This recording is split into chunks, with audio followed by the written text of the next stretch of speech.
warahmatullahi wabarakatuh. Di sini saya mau sharing tentang teenager di Edukos Parenting ini. Untuk materinya bisa dilihat di grup. Karena saya nggak bawa gambarnya.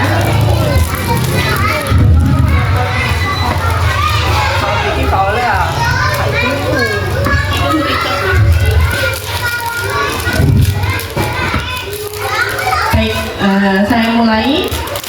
Di sini saya akan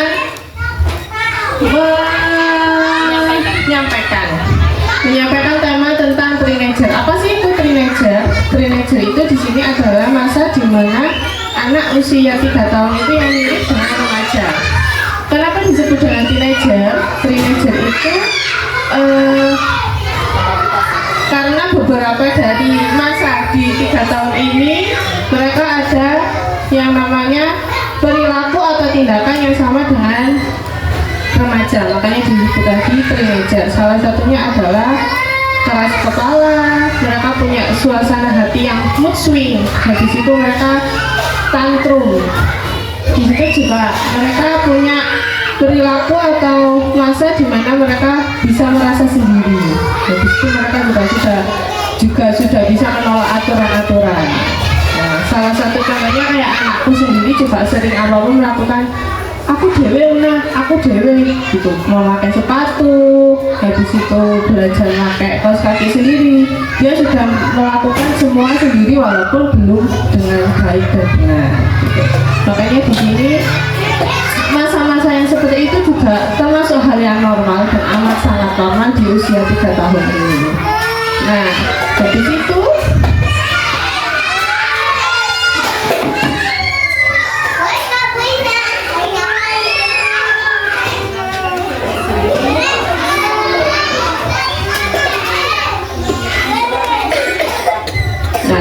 habis itu di sini perkembangan anak usia 3 tahun secara psikologi.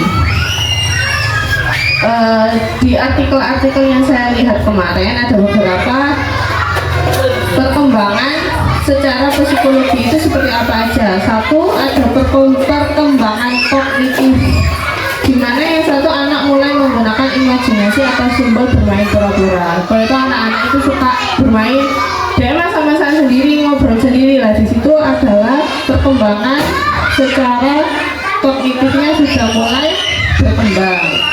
Habis itu dia punya egosentrisme yang tinggi, dia belum bisa memahami sudut pandang orang lain. Makanya di situ mereka ngerasa aku benar gitu. Kalau punya apa-apa mereka suka nyaut atau apa, itu adalah punya ego yang tinggi di situ. Habis itu yang ketiga, mereka suka bertanya kenapa. Kita kan kayak sering punya aja ada sesuatu hal yang mereka tanya. Una kerja di mana? Kayak anakku sendiri. Una kerja di mana? Di sini. Di ceker di mana? Di ijen di mana? Gitu. Kalau itu apa ya Una? Itu bulan itu apa? Di mana? Dia itu mesti tanya secara runtun dan aku gitu. Itu adalah perkembangan otaknya itu sudah mulai ingin tahu dan itu amat sangat normal. Malah anak yang nggak punya kayak gitu itu kita pakai nggak normal. Nah, habis itu perkembangan secara emosional. Perkembangan secara emosional itu anak belajar mengambil keputusan sendiri. Salah satunya mereka pakai baju. Pakai baju pun sekarang dia sudah mulai belajar memilih baju sendiri. Dia tidak mau dipilihkan. Aku mau pakai baju warna hitam. Aku mau pakai baju ini. Aku mau pakai sepatu ini. Itu adalah perkembangan secara emosional. Habis itu dia merasa keinginan kuat untuk merasa mampu dan dipercaya. Salah satunya adalah yaitu tadi dia merasa aku lebih bisa pakai sepatu sendiri, aku bisa pakai kaos kaki sendiri, aku bisa lepas pampers dan celana sendiri. Dan itu merupakan salah satu keinginan dia untuk menunjukkan bahwa aku itu bisa, aku tuh kuat dan aku tuh mampu. Habis itu ada di sini yang namanya perkembangan sosial. Perkembangan sosial itu adalah dia mulai bermain bersama teman sebaya. Salah satunya juga di PAUD ini, bersekolah di PAUD dia bersosialisasi dengan teman. Habis itu di sini ada yang namanya menguji batasan sosial dan norma yang diajarkan orang tua. Itu adalah batasan di mana dia harus tahu, oh aku harus ke guru seperti ini, ke orang yang lebih tua seperti ini, ke kakek nenekku seperti ini. Dia harus tahu batasan-batasan seperti itu. Setelah itu di sini ada yang namanya tantangan yang muncul saat menghadapi teenager. Salah satunya adalah anak-anak itu sering menunjukkan kata tidak.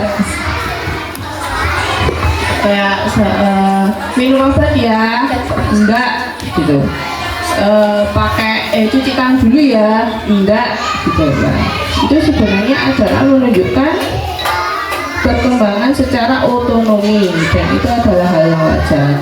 Habis itu di sini tantrum, ekspresi frustasi karena belum bisa mengelola emosi. Anak yang tantrum, menangis, tidak selesai-selesai itu sebenarnya hal yang wajar karena dia sedang menunjukkan emosinya itu. Habis itu dia meniru sikap orang dewasa atau remaja, tanda observasi sosial tinggi. Makanya di sini kita sebagai orang tua juga harus bisa menunjukkan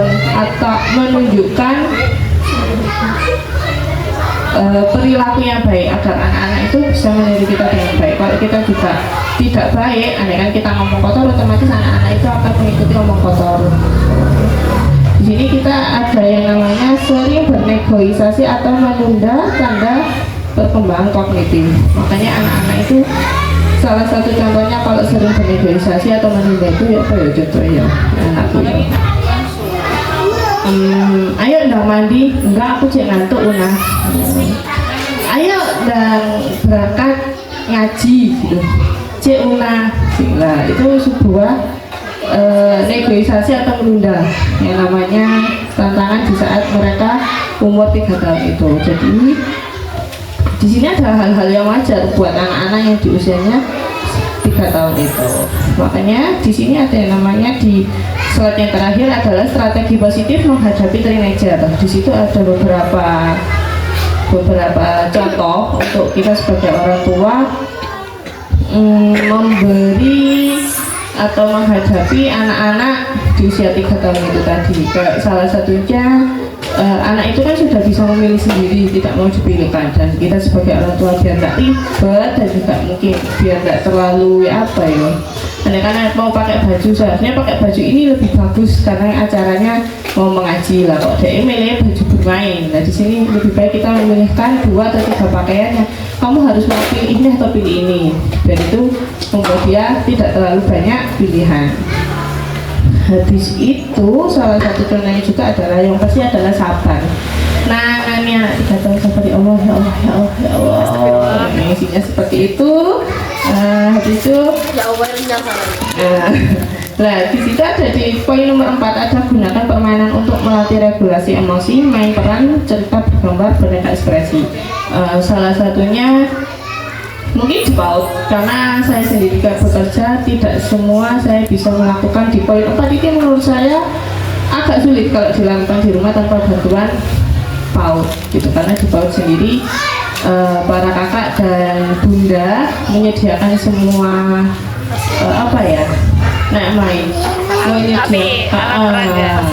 fasilitas yang bisa digunakan di poin 4 itu tadi. Habis itu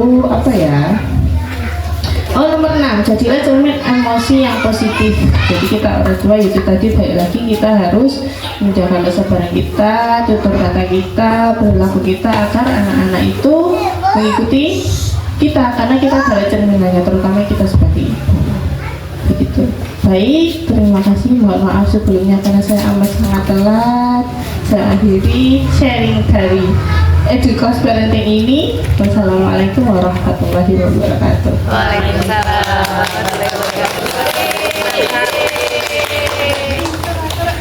Untuk yang pertama, saya akan mengulang pertanyaan untuk pemateri pertama, Mama Fatih, yaitu apakah kita bisa memberikan arahan pada posisi anak teenagers ini dengan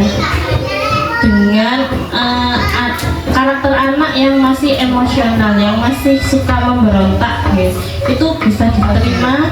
Bagaimana cara kita memberikan arahan yang memang bisa diterima oleh anak di masa-masa teenagers ini? Monggo Mama Fatih untuk menjawab pertanyaannya.